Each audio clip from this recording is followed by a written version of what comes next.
그렇지만 우리 찬양처럼 다 배운 못해도 다 알 수 없어도 다 어떻게 할 수 없지만 하루하루 그 사람의 빚을 갚아 나가다 보면 우리는 하나님의 기쁨이 되어져 있고 내가 생각한 것보다 더 위대한 인생을 살아가는 것이 성도의 삶이 되어지고 이것이 가장 큰 성도에게 주어진 복입니다.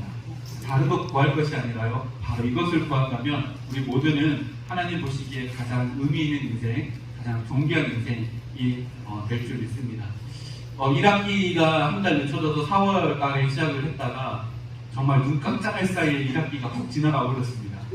그리고 나서 방학은 더 빨리 지나가 버린 것 같아요. 네. 그리고 이제 2학기가 시작되었습니다. 우리가 1학기 때 또 저보다 훨씬 더 많이 미래대학을 오래 섬겨오신 우리 권사님들은 다 이미 다 느끼셨겠지만 지난 날들을 돌아보면 정말로 그렇지 하나님이 다 하셨지 라고 고백할 수밖에 없는 그 순간들이 있는 것 같습니다. 세상에서 가장 아쉬운 것이 시간인 것 같습니다. 잡을 수도 없고 뺏길 수도 없고 멈출 수도 없는 것이 시간입니다. 그래서요 인생을 딱 저는 아직 많이 살지 않았지만 지난 날들을 돌아보면 아쉬운 순간들이 너무 많습니다. 때로는 무의미하게 보내왔던 시간들도 너무 많은 것 같아서 안타깝습니다. 근데 성도에게 주어진 진짜 큰 은혜가 바로 이것입니다. 잡을 수도 없고 땡길 수도 없고 또 멈출 수도 없는 이 시간이요 하나님과 동행하면 우리는 다 잊어버릴지 모르지만요 우리와 동행하신 하나님은 우리의 모든 지난날의 시간들을 어떻게 하실까요? 영원히 기억하시는 시간이 되어집니다. 우리는 잊어버릴지 모르지만요 하나님과 동행하며 걸어갔던 우리들의 모든 삶은 영원하신 하나님께서 영원히 기억하시는 인생이 되어집니다. 우리 미래대학을 섬기는 우리 모든 분들의 삶이 그런 삶이 되었으면 좋겠습니다. 미래대학에 섬기는 그 모든 순간들 때로는 나는 잊어버리기도 하고 또 내 머릿속에서 지워버리기도 할지 모르겠지만 우리가 미래대학을 섬겨왔던 지난 날들을 다 기억할 수 없던 것처럼 다 잊어버릴 수 있지만 하나님과 동행했던 그 순간 하나님은 우리의 모든 것들을 다 기억해 주시고 참 잘했다 하고 충성된 종아 또 이렇게 우리에게 칭찬을 듣는 그 순간이 분명히 우리에게 있을 줄 믿습니다. 성도가 살아가는 그 삶을요 우리가 신앙생활이라고 합니다. 이 신앙생활을 어떻게 정의하느냐에 따라서요 성도의 삶이 완전히 달라집니다. 이 신앙생활이 무엇일까요? 교회에서 사역하는 것뿐만이 아닙니다. 저는 청년부 사역을 오래 했고 주례도 하고 그런 교육도 하고 했는데요. 청년들이 굉장히 많이 오해하는 것 중에 하나가 뭐냐면 결혼하고 나서의 부부 관계를 신앙생활과 연결시키지 못한다는 것을 청년들 그 결혼 교육을 하면서 깨달았던 적이 있습니다. 사랑하니까 결혼했지 그리고 사랑을 더 이뤄나가는 것이 결혼생활이지 라고 하지만요 그렇지 않습니다. 우리가 성도로 살아가면서 신앙생활 그것 안에 모든 것이 다 포함되어져 있습니다. 결혼생활도요 부부생활도요 자녀와의 관계도요 또 일자리에서 일을 하는 것도요 그리고 주부로서 살아가는 그 모든 것들도요 신앙생활이라고 하는 큰 바운더리 안에 포함되어져 있습니다. 그럼 여러분 신앙생활이 뭘까요? 우리가 쉽게 생각하면 이렇게 이야기합니다. 예수님을 닮아가는 것이다 라고 이야기합니다. 진짜 어려운 말로 하면 성화입니다. 이걸 하면 sanctification이라고 합니다. 성화, 예수님을 닮아가는 것이 신앙생활이라고 하는데요. 이 성화라고 하는 단어, 예수님을 닮아간다는 우리 신앙생활을요 굉장히 많은 비유를 통해서 이야기하곤 합니다. 근데 오늘 저는 신앙생활을 이렇게 말씀 제목처럼 이야기했습니다. 신앙생활은요 주어를 바꾸는 작업입니다. 내 인생의 이야기에 주어를 바꾸는 작업이 신앙생활입니다. 죽을 때까지 내 인생의 모든 이야기의 주어를 하나님으로 바꾸는 그 과정을 신앙생활이라고 이렇게 이야기할 수 있습니다. 믿음의 선조들의 삶을 돌아보면 정말로 다 그렇습니다. 최초로 살인했던 사람의 이름이 누구죠? 가인이죠. 가인은요 하나님을 떠나서 자기가 모든 인류의 창시자다라고 하는 의미를 넘어서 자기 아들 이름을 에녹이라고 지었습니다. 에녹이요 출발점 창시자라고 하는 의미가 있습니다. 하나님과 영원히 동행했다가 영원히 하늘나라로 죽지 않고 올라간 사람 이름도 에녹이잖아요.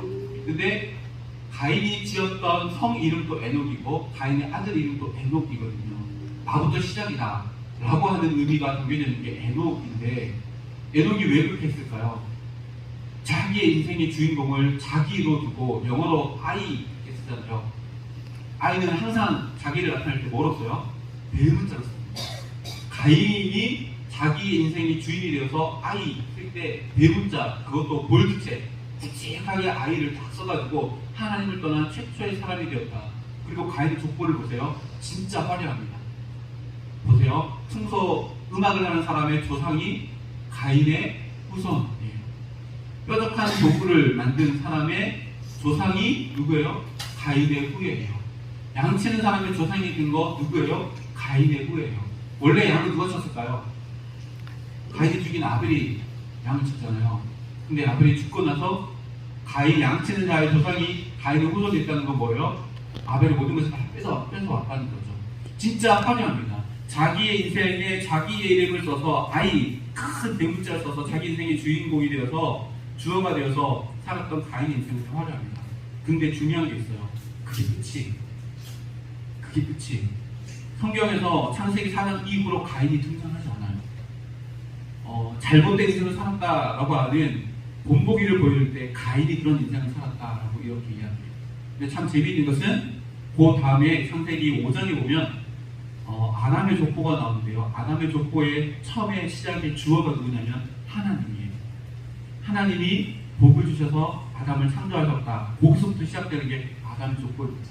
아담의 족보는요, 하나님이 주어로 시작되었어요. 신약까지 훅 넘어가 볼까요? 예수님과 함께 3년 동안 동고동락했던 12제자 중에 수제자라고 하는 베드로가 있습니다.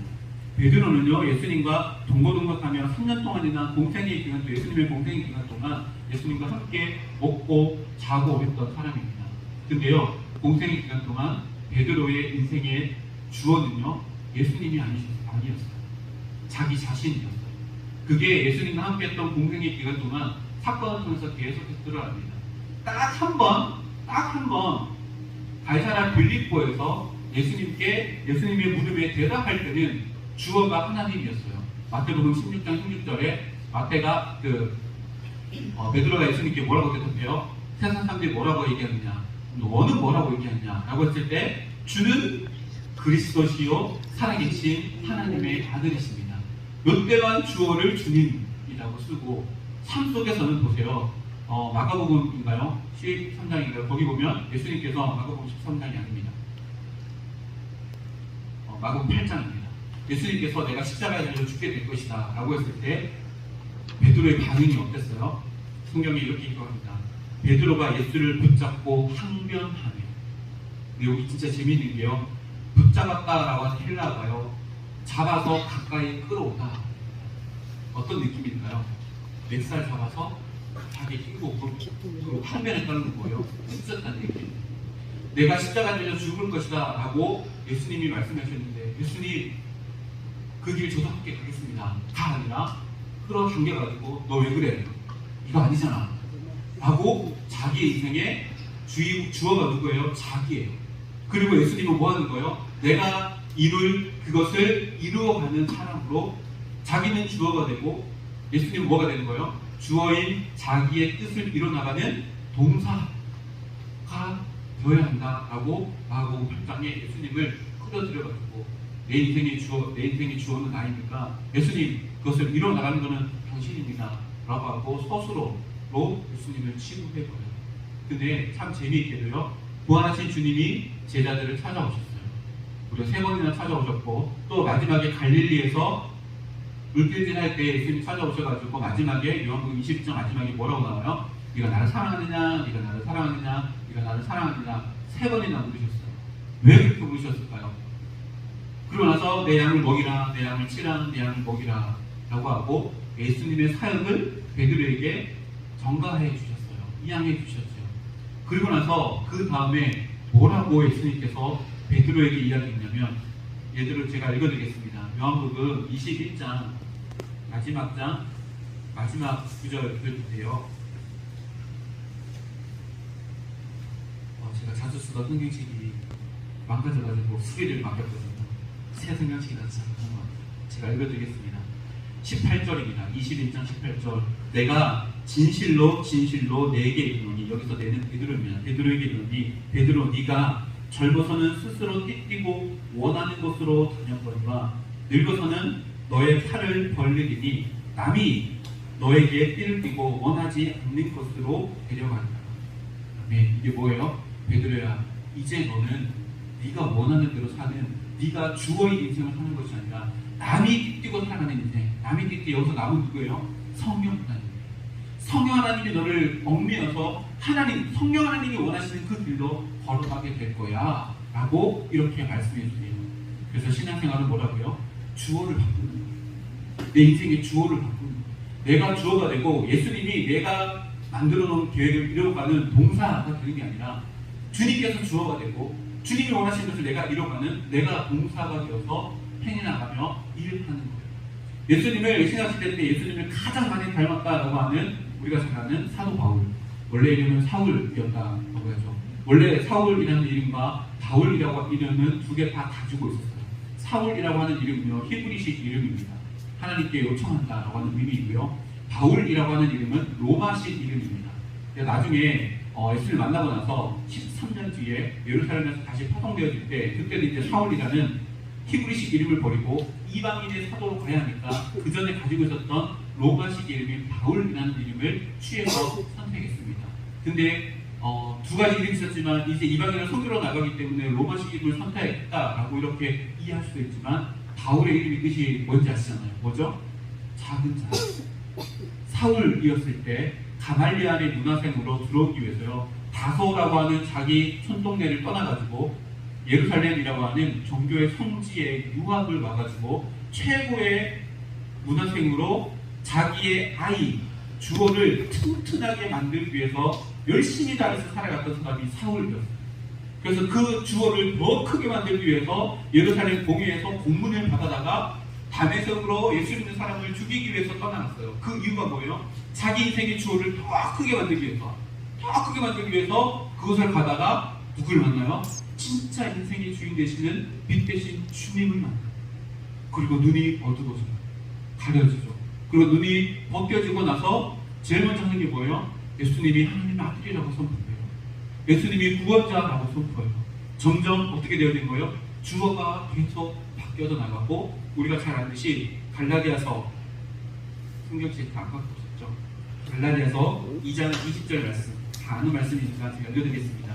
내가 그리스도와 함께 십자가에 못 박혔나니 그런즉 이제는 내가 사는 것이 아니요 오직 내 안에 그리스도께서 사시는 것이라. 이제 내가 육체 가운데 사는 것은 나를 사랑하사 나를 위하여 자기 자신을 버리신 하나님의 아들을 믿는 믿음 안에서 사는 것이라. 아멘. 이 고백에 뭐가 기록되어 있어요? 주어가, 인생의 주어가 바뀌었다. 이제 나는 다 죽었다. 그 대문자 큰 아이를 써서 가말리알의 문화생이고 유대인 중에 유대인이고 난지 8일 만에 할례행에서 율법을 어긴 적이 한 번도 없는 큰 대문자 아이는 뭐예요? 빌립보서 3장 8절 말씀처럼 다 배설물로 여기고 나는 이제 예수님이 주어의 인생을 살아가겠습니다. 고백하는 것이 갈라디아서 2장 20절 말씀입니다. 이것이 신앙생활입니다. 이 신앙생활 안에 모두 포함되어 있어요. 하나님께서 나에게 허락해주신 이 사명의 자리도 포함되어 있습니다.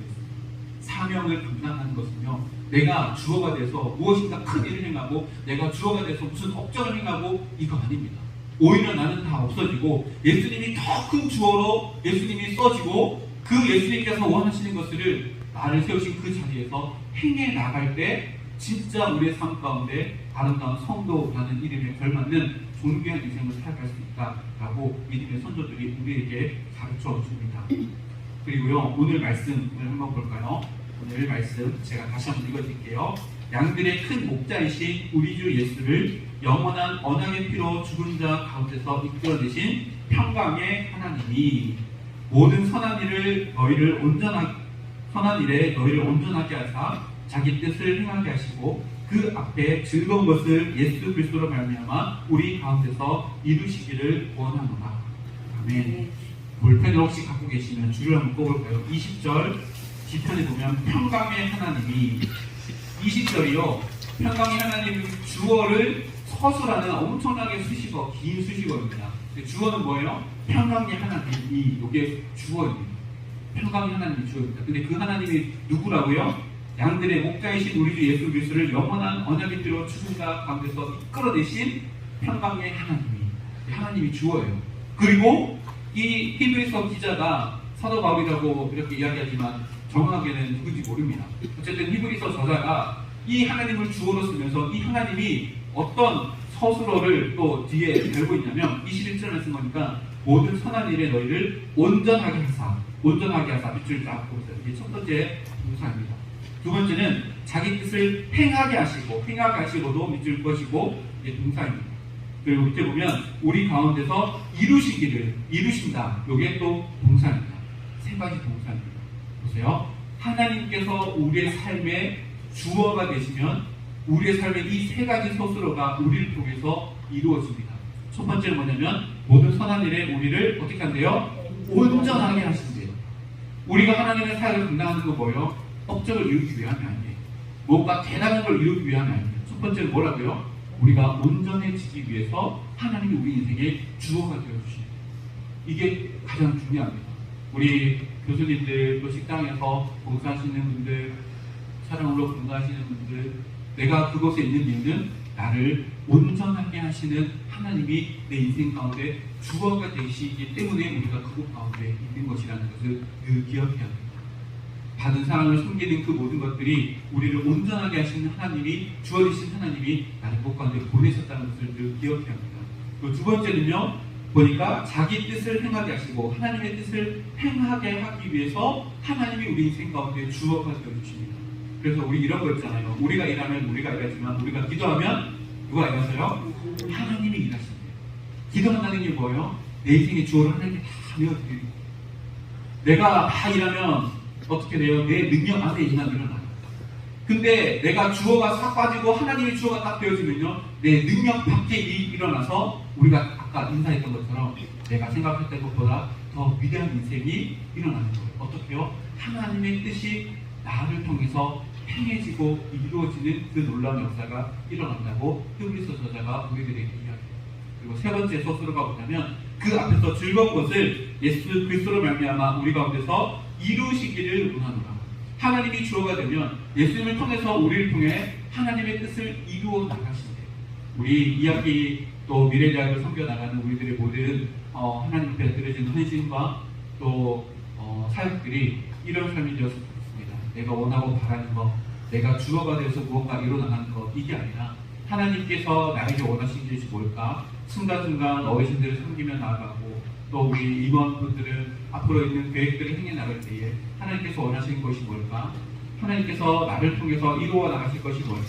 하나님께 계속해서 주어의 자리를 메워드리며 기도하며 섬겨나갈 때 이 세 가지, 그럴수록 우리는 온전해지고 그럴수록 하나님의 뜻을 행하게 되어지고 그럴수록 그 행함으로 말미암아 하나님의 뜻이 우리를 세우신 그 자리 가운데 이루어져 나간다는 것을 우리 이 학기 한 주 한 주 섬겨나가면서 우리 눈으로 목도할 수 있는 은혜가 우리 모두에게 있기를 주님의 이름으로 축복합니다. 우리 인생의 주어는 누구라고요? 하나님입니다.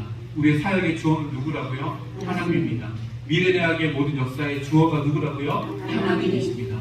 이것만 기억한다면요, 하나님께서 이뤄나가신 그것이 우리를 통해 온전하게 되어지고 또 우리를 행하게 하시고 우리를 통해 이뤄나가시는 하나님의 은혜가 우리 가운데 채워져 나갈 수 있음을 이 시간 말씀을 통해 깨닫는 우리 모두가 되기를 주님의 이름으로 축복합니다. 기도하고 찬송하고 중보 기도하도록 하겠습니다. 기도하겠습니다. 살아계신 아버지 하나님 감사합니다. 하나님 오늘도 저희 이곳 가운데 불러주시고 신앙생활하는 가운데 하나님을 오늘도 주어의 자리로 내어드리는 하나님께 예배를 드리며 이곳 가운데 우리를 불러주시니 감사드립니다. 하나님 미래대학 2학기 행해지는 모든 매주의 삶과 시간과 그 자리가 내가 주어가 된 자리가 아니라 하나님이 주어가 된 자리가 되어서 하나님께서 원하시고 바라시고 뜻하신 일들을 이루어 나갈 수 있는 우리들의 자리가 될 수 있도록 주님 함께 하여 주시옵소서. 그래서 매주 하나님과 함께 기쁨이 넘쳐나며 감동이 넘쳐나며 또 하나님께서 일하심이 우리 모두의 눈에 목도되어지는 놀라운 은혜가 경험되어지는 우리 한 주 한 주간의 사역들을 되어질 수 있도록 주님 함께 하여 주시옵소서.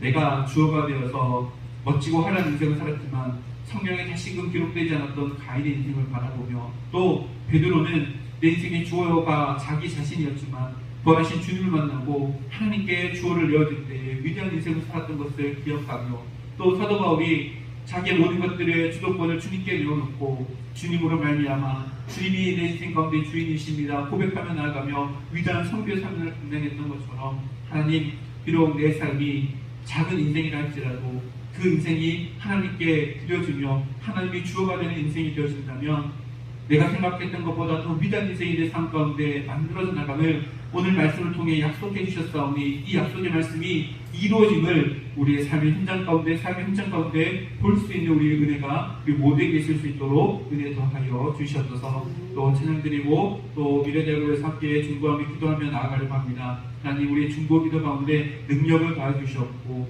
우리 2학기 미래대학 가운데 어르신들 더 많이 보내주시고 또한 이 자리가 하나님을 더 많이 알아가고 믿게 되어지고 구원받는 자리가 될 수 있도록 도와주시고 잃어버린 하나님의 백성들이 주님께로 돌이키는 자리가 될 뿐만 아니라 또한 이곳에서 어르신들 마음의 평안을 얻고 또한 건강해지며 또 서로가 서로에게 하나님의 사랑을 더 많이 나누어줄 수 있는 복된 자리가 되어질 수 있도록 주여 함께하여 주시옵소서. 모두가 감사드리며 예수님의 이름으로 기도드립니다. 아멘.